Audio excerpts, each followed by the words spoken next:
तुम्हाला गोष्ट माहिती आहे, मिस्टर बीस्ट दिवसाला 25 ते 30 करोड रुपये कमवतो आणि त्यातले 2 ते 2.5 करोड फक्त तो यूट्यूब ॲडसन्समधनं कमवतो. रिमेनिंग तो प्रमोशन्समधनं कमवतो आणि त्यांनी स्वतःचे बिझनेस लॉन्च केलेले आहेत. बर्गर म्हणा, चॉकलेट्स म्हणा, तो यूट्यूबच्या सक्सेसनंतर त्यांनी सगळे बिझनेस लॉन्च केलेले आहेत. हे त्याचे इन्कम आहे. त्यावेळेस त्यांनी सुरुवात केली होती ना यूट्यूबवरती, त्याला व्ह्यूज येत नव्हते. 6 वर्ष त्याला इन्कम आलं नव्हतं. त्यांनी जी कन्सिस्टन्सी ठेवली होती त्यामुळे आपण आता त्याला या ठिकाणी पाहतो आणि एवढं सक्सेस त्याचं बघतोय आपण. ॲपलला $1 मिलियन कमवायला फक्त 2 मिनिटं लागतात, तर गुगलला 1 मिनिट आणि फेसबुकला तर काही सेकंद.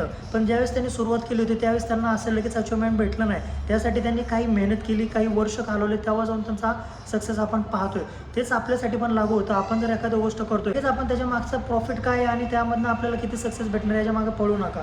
तुम्ही थोडंसं पेशन्स ठेवा, त्यावरती काम करा, त्याला कसं जास्त इम्प्रूव्ह करता येईल आणि जे प्रॉफिट होईल ते सध्याला त्याच बिझनेसवरती इन्व्हेस्ट करा. यासाठी मला एकच सांगणं आहे, लगेच प्रॉफिट आणि सक्सेसच्या मागे पळू नका.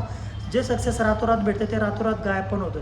थोडंसं पेशन्स ठेवा आणि बिझनेसकडे तुमच्या फोकस करा आणि ज्यावेळेस सक्सेस भेटायला सुरू होतं तर मिलियनमध्ये, डॉलरमध्ये, CR मध्ये भेटतात. ते एवढ्या गोष्टी लक्षात ठेवा. थँक्यू.